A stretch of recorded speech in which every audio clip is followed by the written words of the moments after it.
Department of Family Protective Services versus Haley Lopez in the 198th Judicial District Court of Kerr County, Texas. The court is streaming from Kendall County via Zoom and YouTube. Any objection? No, Your Honor. Mr. McCaskill, would you please begin the announcements? Yes, Judge. Director Casca, attorney for the department. Cecil.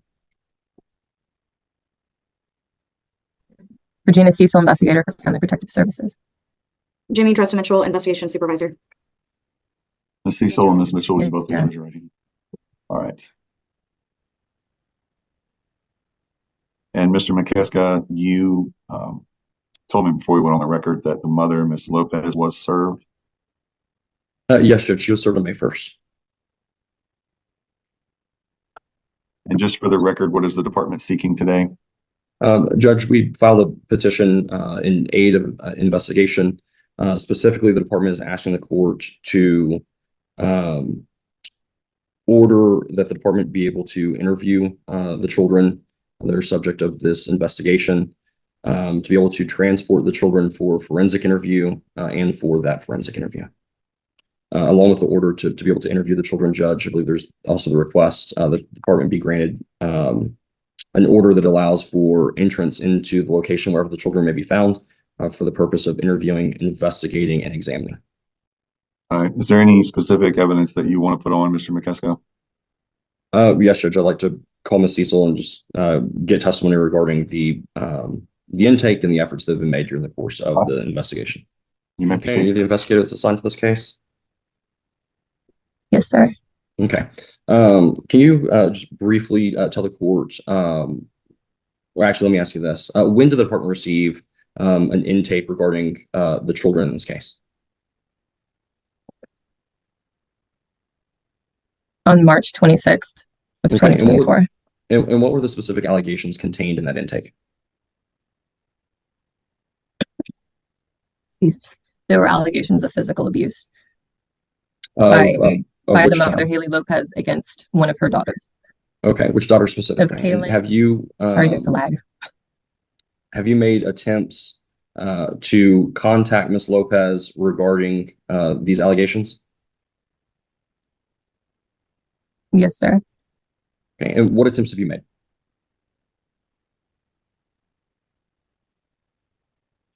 I have attempted at the home. The first attempt was on March 29th. Miss Lopez was not at the residence, but some of her children were believed to be at the residence. I spoke with her on the phone after that, and she refused to speak with me. Excuse me. And she asked that we contact her attorney. Contact with the individual, Patrick O'Feal. He stated that he did not represent Miss Lopez. Myself and Supervisor Mitchell attempted to continue contact with Miss Lopez and asked her to retain legal counsel, since she did ask us to go through her attorney. On April 3rd, I reached out again to Miss Lopez about getting a letter of representation, and Patrick O'Feal stated that he did not represent her. And again, on the 10th of April, Haley Lopez was contacted and requested to contact the department, I believe to contact Supervisor Mitchell the following day with her representation. And she was also notified that we would be staffing for legal intervention. Okay. And up until this point, have you been able to interview Ms. Lopez and discuss the allegations with her? No, sir, not. Okay. Have you been able to speak with any of the children regarding the allegations? No, sir, I've not. Okay. And has Ms. Lopez given you permission to be able to interview the children at this point? No, sir, she is not. Okay. Have you contacted any collaterals regarding the allegations contained in this case? Yes, I have. Okay. And who have you contacted?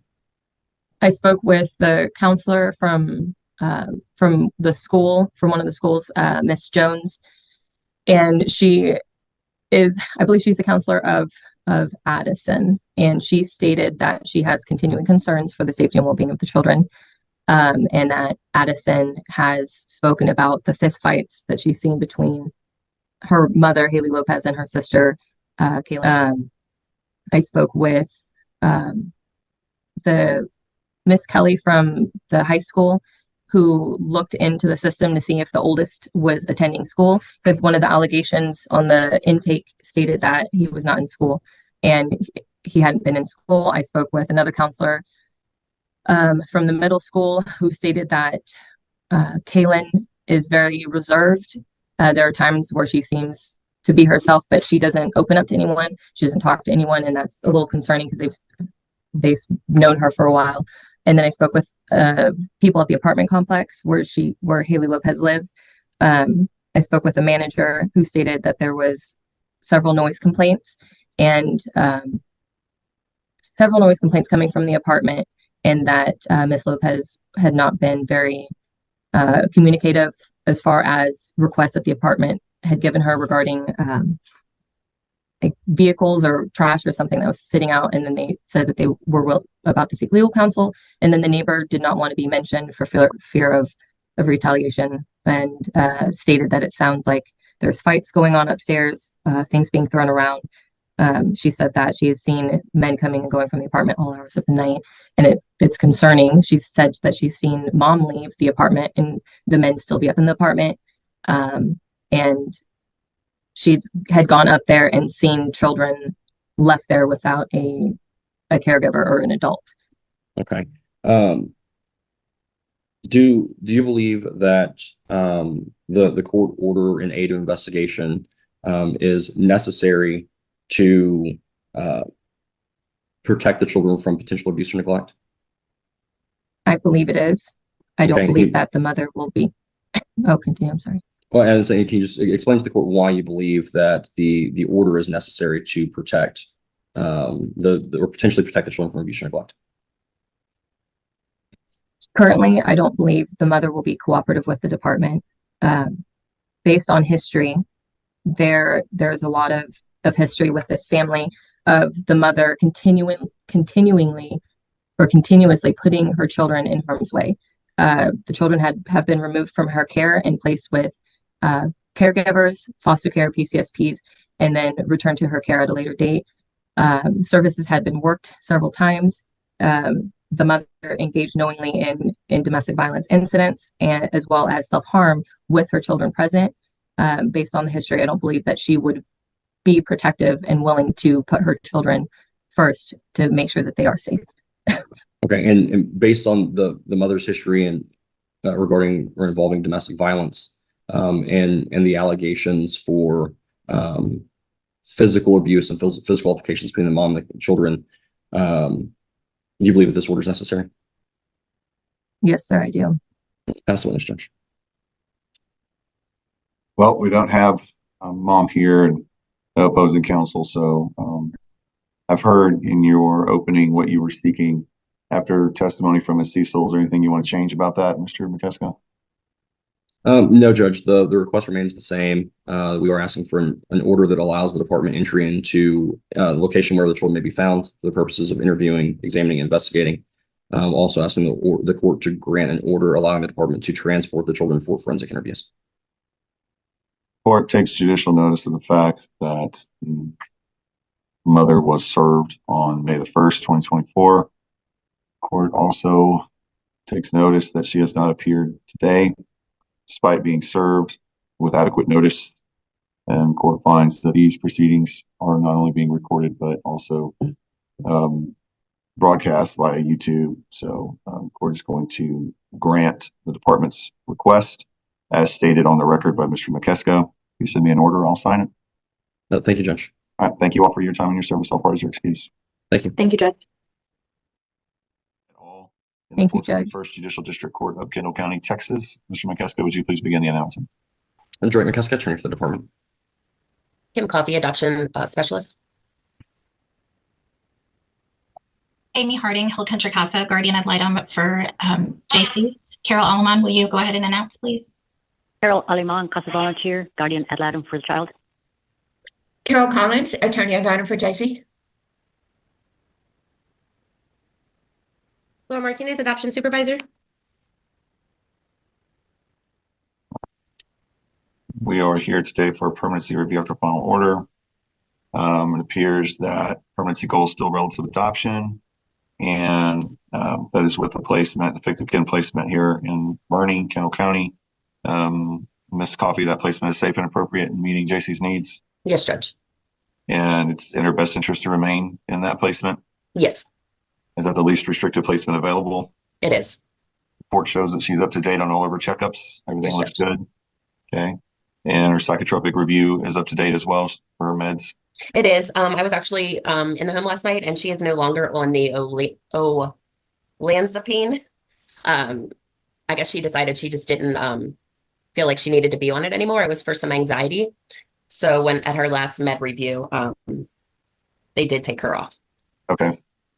And how often is she going to therapy now? Biweekly? Okay, still biweekly. All right. Her behaviors are good according to the report. Yes. Educational needs are being met. Yes. Grades are good. Yes. And she's happy and bonded to the placement. She is. Yes. Last time we were here, you were waiting on a Heshig and the redacted file. You received those? Yes, Judge, and they have been provided to the family as well. How are we on licensing? As of right now, we are waiting on Miss Rasso's grandson's out-of-state background checks. The case manager at Divinity had gone to the home and helped him fill out all the information. However, there was an error, but the error was on the side of the CBCU, the centralized background check unit. So I guess we're just waiting to hear what's going on with that to get his background checks back. Is her son or her grandson? That's her grandson. Okay. He's in the military, so they're not expecting anything to come back. They just need to have them back. They have started on the home study. The home study writer was in the home on Monday night. So I think basically that's all we're waiting on, and a TB test on the grandson, but he has that. He just has to get it from the military. So we're getting close. We're just waiting on these out-of-state background checks. Okay. Besides what you've just stated, any other reasonable efforts you want to point out that Belong has made towards achieving the permanency goal? I guess just, trying to keep in contact with the family and the Divinity to try and move this along. Okay. Mr. McKeska, any questions for Ms. Coffey? No, Judge. Ms. Collins, any questions? Just a couple. Good morning, Ms. Coffey. Good morning. Elaborate a little bit on what the hangup is. So I know that it's an out-of-state grandson who's how old? Or he was out of state. He's how old? He is in his 20s, I believe. And so is he still in the military? He's in the reserves. And so he was out of state and they need that background information. But he filled out the paperwork, but somebody with the department or whoever made an error? The background check unit. That's my understanding. And so have you checked with them to see the status?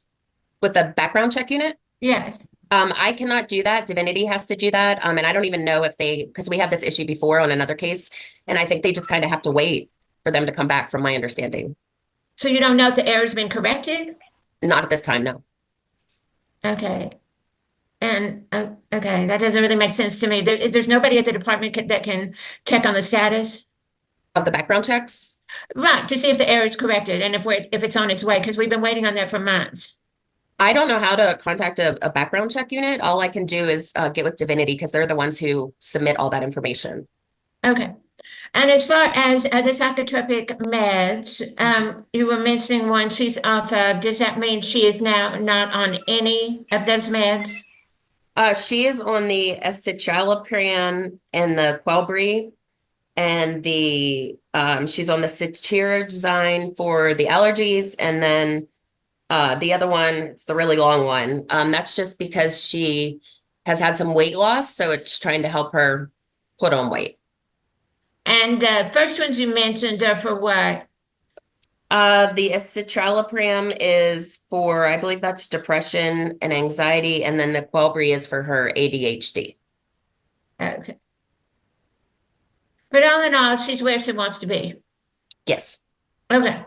Thank you. Pass witness. Any other witnesses or information you want to present, Mr. McKeska? No, Judge. Ms. Collins, a report? Sure. I did a Zoom with them this weekend. JC's where she wants to be. She's making mostly A's and B's in school. She does a lot of things, of course, with her family and is placed with her. I think it's a great aunt.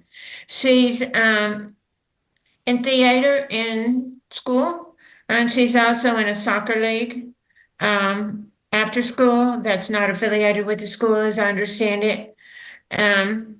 She's where she wants to be. They were having, Charmaine was her birthday this weekend, so the family was coming over, and we're just waiting. I don't know why the background check is taking so long, and it doesn't really make sense to me that nobody can check up on that. I get that it's divinity, but that's really the holdup. So hopefully we'll get through that pretty soon. But everything's fine. We're through the worst of it. She's doing well. She wants to stay there. They want to keep her. They want to adopt her. They are getting kinship funds of $350 more or less. Everything's good. Good. Thank you, Ms. Collins. Ms. Solomon? Yes. I have Anything nothing else to that you add, want to everybody. report? No, everyone has reported, and I think she is in the best place for everybody. She's happy. She's loved there, and no behaviors at all. That's the best place for her. Thank you. Okay. Court finds that the permanency goal of relative adoption is in the best interest of JC. Court finds that her placement is safe and appropriate, meeting her needs and in her best interest to continue. Court finds this placement is the least restrictive placement available. Court finds she's up to date on her medical, dental, and vision checkups, and there are no major concerns there. Court finds that her psychotropic review is up to date, and that her behaviors are good. Court finds her educational needs are being met. Your grades are A's or B's. Court finds that her biweekly therapy has continued, and it sounds to me like we just need to keep everything the same. Just let things go. Sounds like she's doing great. I'll find that Belong has made reasonable efforts by providing the hashing and redacted file to the family and maintaining contact with the family and Divinity to keep the licensing process moving along towards the adoption. Court finds that the barriers to adoption at this time are the placements, grandson's out-of-state background check, the home study not being completed, and a TB test. Let's just stay in communication with each other on that. Our next hearing is going to be October the 9th, 2024 at 9:30. October 9th, 2024 at 9:30. At 9:30. Yes, at 9:30. All of our timelines are done. So this is just a paperwork issue, and I would really like to get this adoption completed well before that October hearing. So if there's something that the court can do, please let me know. I'm going to order you all to staff this in 30 days to see where we are with that paperwork from Divinity. Hopefully there's some movement. And if there's somebody that can be pushed to get that movement going, please let me know who that is, and I'll be happy to do some pushing. Anything I failed to address? No, Judge. Okay. No, Thank you all for your time and your service, and nothing further. All parties are excused. Thank you. Thank you. Thank you. All right. Is that Miss Rice on the Motorola Moto G stylus? All right, ma'am, I'm going to need you to make sure you sit in one place and remain still throughout the pendency of this hearing, okay? Can't be moving around. All right. And next time you come to court, Miss Rice, I need to make sure you have your shoulders covered, okay?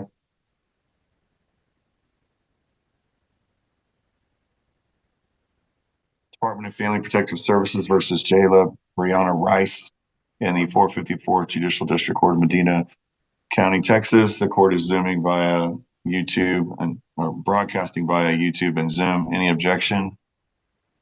No, Judge. No, Your Honor. Okay. Mr. McKeska, will you please begin the announcements? Yes, Judge. Ray McKeska, attorney for the department. Mr. Sauce. Carrizales Investigations, Child Protective Services. Deborah Fuller, attorney for the mother, Jayla Rice. Miss Rice, can you unmute and announce? Do you know how to do that, Miss Rice? You're muted. Oh, okay. Okay. Can you hear me now? Just to Yes. state your name. Jayla Rice. Okay, thank you. Anybody else left to announce? I think that's everybody. Mr. McKeska, the parties had the opportunity to confer. I know Miss Fuller and I were able to speak just briefly, Judge. I think it might be helpful if the attorneys can confer and have a quick conversation.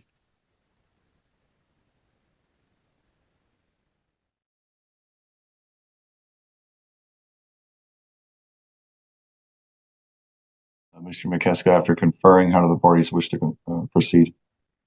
Judge, I believe we have an agreement with regard to all issues except for one that we just need to present to the court. All right, let me hear the agreed issues only first and make sure that everybody's on the same page there, and then we'll take up whatever's contested. So what is the parties agreed? So it's my understanding, Judge, that Ms. Rice has agreed to engage in services, specifically individual counseling that will also include and address anger management, a parenting program, and then drug testing. Then if positive, there would be a drug and alcohol assessment. Department's also agreed to submit for and request daycare on behalf of Ms. Rice and the child. And then also to help provide transportation to Ms. Rice for her services, to make sure she's able to attend and engage in her services.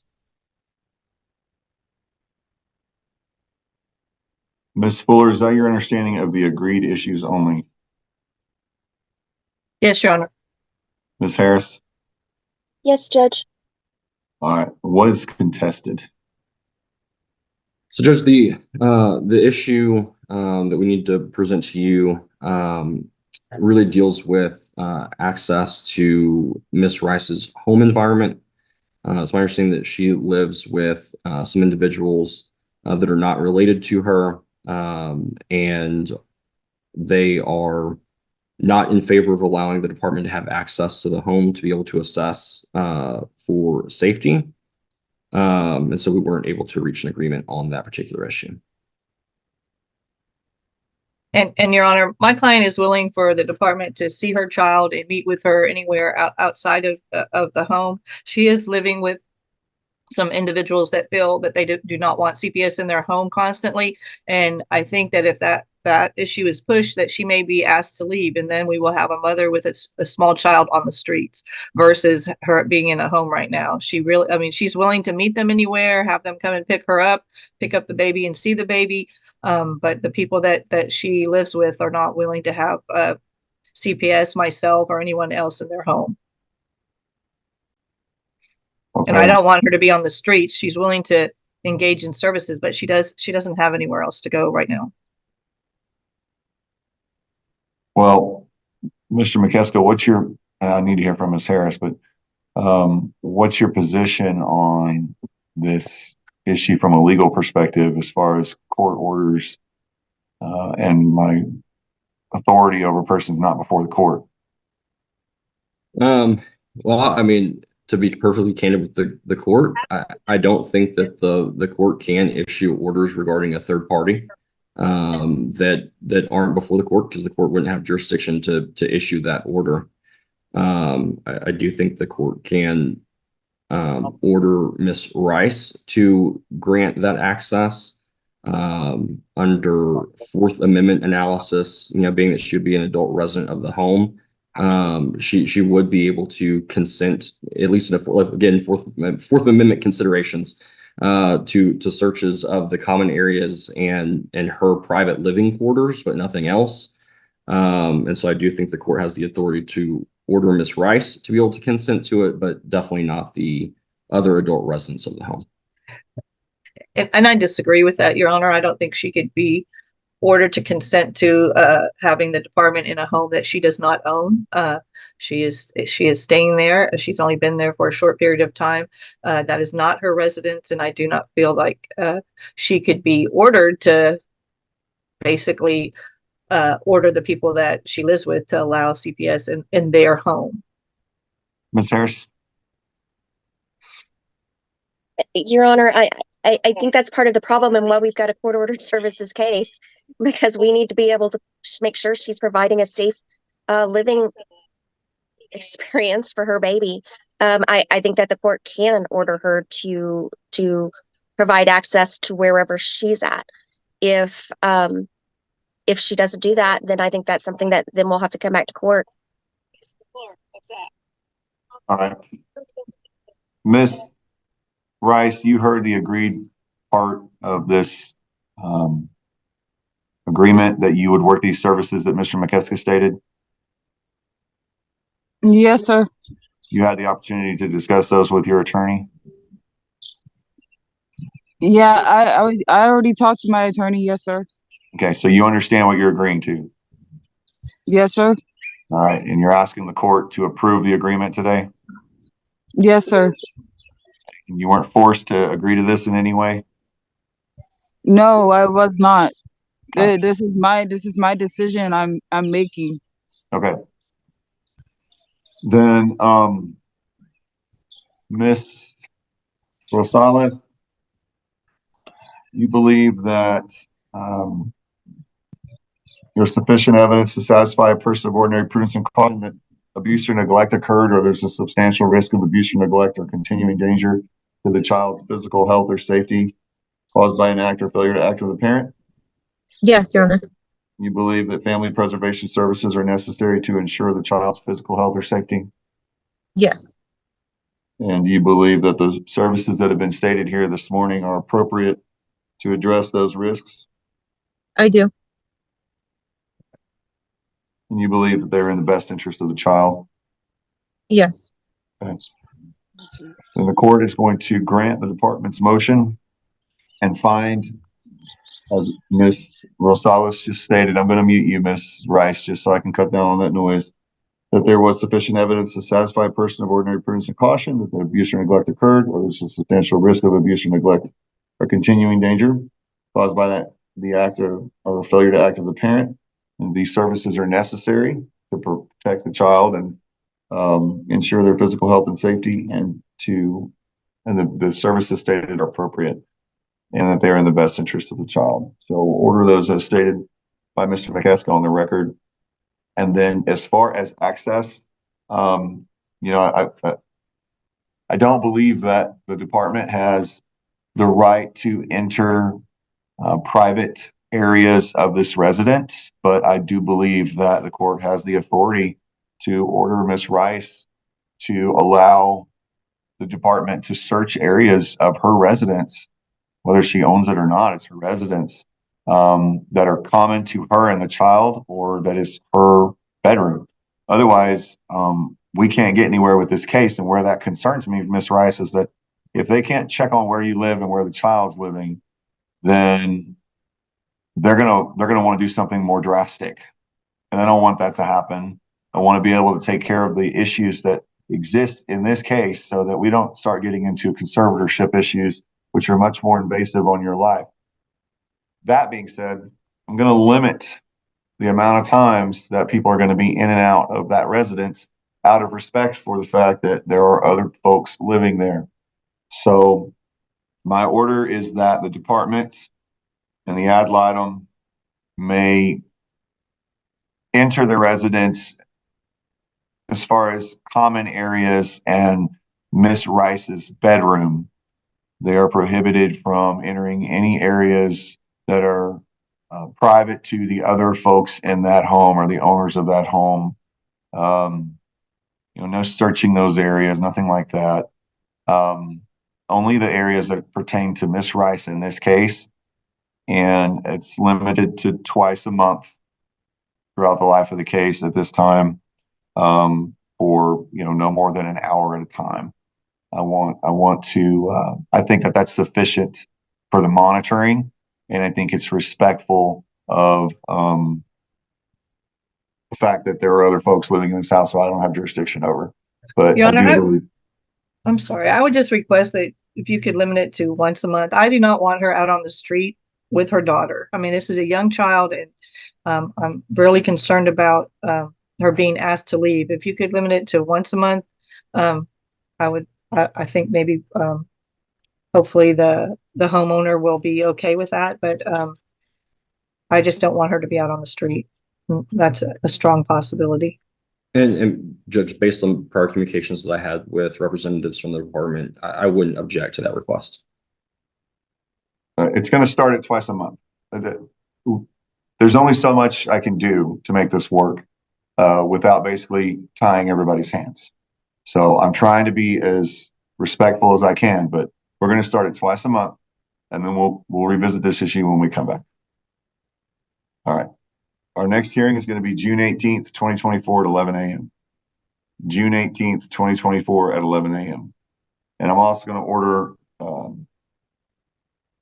the department to give Miss and the ad litem to give Miss Rice some advance notice that they're going to be visiting so that she can let the people know in the home. I'll make that order, but that's as much as I can do. Mr. McKessie, anything I failed to address? No, Judge. All right. We'll go back to your mom and make sure that you cooperate in this case and follow the court's orders so that we don't have to do anything more invasive than this. Okay. And I'll see you all back June 18th, 2024 at 11 a.m. Nothing further. All parties are excused. Thank you. Thank you, Is there Judge. any objection? No, Judge. No, Your Honor. Then with that, Mr. McKesko, would you please begin the announcements? And if the attorneys would please prompt their clients to announce. Drake McKeska, attorney for the department. Ms. Simmons. Jennifer Simmons, family-based caseworker with the department. Carol McKetta, family-based supervisor. Maureen Yanis, attorney ad litem for the mother, Jordan Moore. She is present by phone. Ms. Moore, will you announce, please? This is Jordan Moore, mother of the children. Deborah Fuller, attorney for Ariel Carrizales. Mr. Carrizales, can you please unmute and announce? Ariel Carrizales, father of Jackson. Mr. Carrizales, can you turn on your video, please? Yeah, give me one second. Go ahead, Ms. Savage. Kathleen Savage, standing in for Richard Saldivar, the attorney ad litem for the children, Your Honor. Jennifer Harris, attorney for alleged father Sergio Mendez. Mr. Mendez, are you able to unmute and say your name? Mr. Mendez, if you can hear me, please nod your head. All right, he can hear us. You just can't hear him. Anybody that hasn't announced yet? Yes, Your Honor. Amy Harding, Hill Country Casa, guardian ad litem for the children. All right. Mr. McKeska, how does the department wish to proceed this morning? Judge, if I could have a breakout room with the attorneys and CASA, I have been able to speak with Ms. Ford, but I haven't been able to speak with anybody else. The parties wish to proceed. Judge, we have an agreement. Okay. If you would state the terms of the agreement, please. Yes, sir. So, Judge, the parties have agreed that the department will be named as the temporary managing conservator of the children, and each parent will be named as a temporary possessory conservator with respect to their individual children. We are asking the court to defer any orders regarding child support and medical support. With regard to Ms. Moore and Mr. Mendez, we're asking the court to order the parties to attend a family group conference in order to develop the family plans of service that will be narrowly tailored to address the concerns in this case. With regard to Mr. Carrizales, the parties agreed that he will complete individual counseling with an anger management component with Carlos Castillo and follow any and all recommendations made by that counselor. He'll engage in family counseling, submit to request for random drug testing, and if positive, then he would complete a drug and alcohol assessment. With regard to visitation. We've agreed that the respondent parents will have weekly visits for an hour, supervised by the department with their respective children. We've agreed or to submit a request for paternity testing or for Mr. Mendez and his child as well. I feel like I'm forgetting something. I know that I am. The department also, Judge, has agreed, and we've already started the process of filing a supplemental petition. Mr. Carrizales in our previous case was adjudicated as Thomas's father, and that was a clerical error on my part. So we will be filing a supplemental petition to fix that mistake. And Ms. Fuller and I had talked about that. I believe I covered it all. I'm running on very little sleep, so I may have forgotten something. Home studies, Mr. McCusker. Oh, yeah, thank you. Sorry, Judge, the department's already started home studies or a home study on the maternal grandparents, but we've also agreed to conduct a home study on the paternal grandparents for the children of Mr. Carrizales. And then the May 25th graduation. Yes, and then just a second. Let me make sure I understand. You have a supplemental petition to the home study on the paternal grandparents of who to begin with? For Mr. Carrizales' children, Judge. That's the first one you said? Yeah, the department has already started the process of doing a home study on the maternal grandparents. Maternal. Okay, that's what I didn't hear.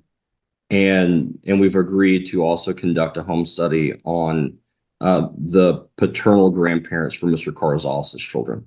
Okay, now I understand. And then parties have also agreed to allow Mr. Carrizales and Miss Moore to attend the kinder graduation for their child on May 25th. And then the stipulation. And then stipulate section 262.013. I didn't have it all written down, so.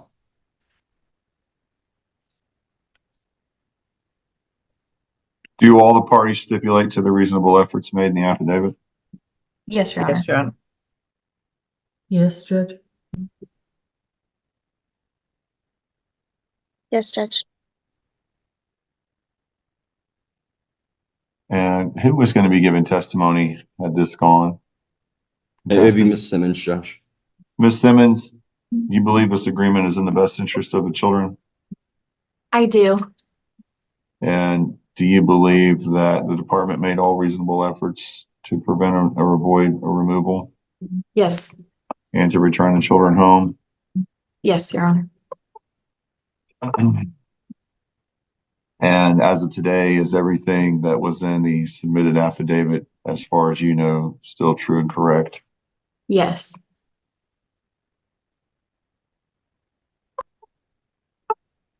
All right, Ms. Giannis, is this your understanding of the agreement? It is, Judge. Ms. Harris? Yes, Judge. Ms. Fuller? Yes, Your Honor. Ms. Savage? Yes, Your Honor. Anything that you're aware of that Mr. Saldivar wanted to add? He states the children are doing well in their placement. They are wanting to see their parents and hopes the parents begin in their services quickly so we can work towards reunification because the kids do want to go home.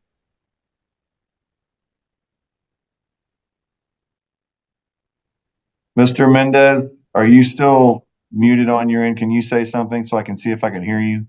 I'm not sure if I'm muted or not. I can hear you now. Okay. All right. Mr. Mendez and Miss Moore and Mr. Carrizales, I'm going to ask you all three the same questions at the same time. Just answer normally, okay?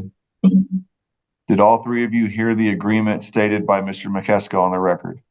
Yes, sir. Yes, Judge. Miss Moore, you're muted. Yes. Yes, Judge. All right. Do all three of you understand what's expected of you in this agreement? Yes. Yes, Your Yes, Judge. Do all three of you agree to this voluntarily? Yes. Yes. Were any of you made any promises or inducements to get you to agree to it, or were any of you forced to agree to it? No. No. Yes. Did each of you have the benefit of conferring with your counsel regarding this agreement? Yes. Yes. And are all three of you asking the court to approve your agreement today? Yes, Judge. Yes. Okay, thank you. Anything else that you wanted to add on behalf of CASA, Ms. Harding?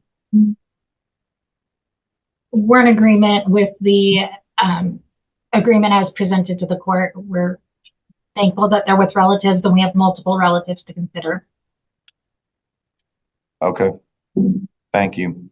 And based on the evidence and the arguments of counsel and the agreement of the parties, court finds it as jurisdiction over this case and that all parents were served in this case by waiver of service on May 1st and have otherwise appeared, generally in this case, with their counsel and are subject to the agreement made by the parties. Court finds that it's in the best interest of the children to name the Department of Family Protective Services as a temporary managing conservator of the children.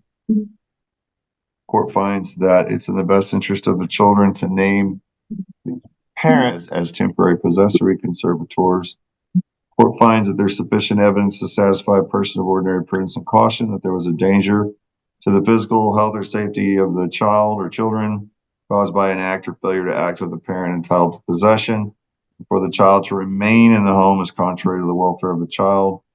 The urgent need for protection required the immediate removal of the child, and reasonable efforts consistent with the circumstances and providing for the safety of the child were made to eliminate or prevent the child's removal.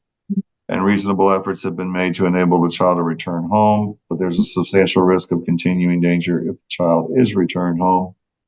Court also finds that this agreement is subject to Chapter 262.013, in that the parents, by agreeing for the department to be temporary managing conservator of a child, do not admit any of the allegations in the affidavit. Court finds that it's appropriate to defer child support and medical support at this time. Mr. Mendez and Ms. Moore will be ordered to attend a family group conference to develop family plans of service, narrowly tailored to address the concerns that brought the children into the case. Mr. Carrizales will attend individual counseling, or is ordered to attend individual counseling containing an anger management component with Carlos Castillo.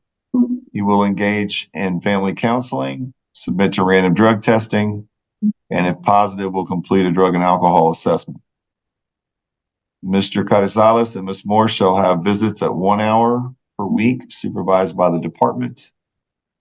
Court orders a paternity test for Mr. Mendez and his child. Court orders that there'll be home studies on the maternal grandparents, but as well the paternal grandparents for Mr. Carrizales. The court takes notice that the department intends to file a supplemental petition to correct the paternity issue. Mr. Carrizales and Ms. Moore are authorized to attend the kindergarten graduation on May 25th, 2024. We'll be back for a status hearing on June 26th, 2024 at 9:30. June 26th, 2024 at 9:30. I have to admonish the parents that the state of Texas gives parents in CPS cases 12 months to demonstrate you can provide a safe, stable, violence, and drug-free home. If you cannot do that within that 12-month period, your rights to your child or children are subject to restriction, as they are now, or termination.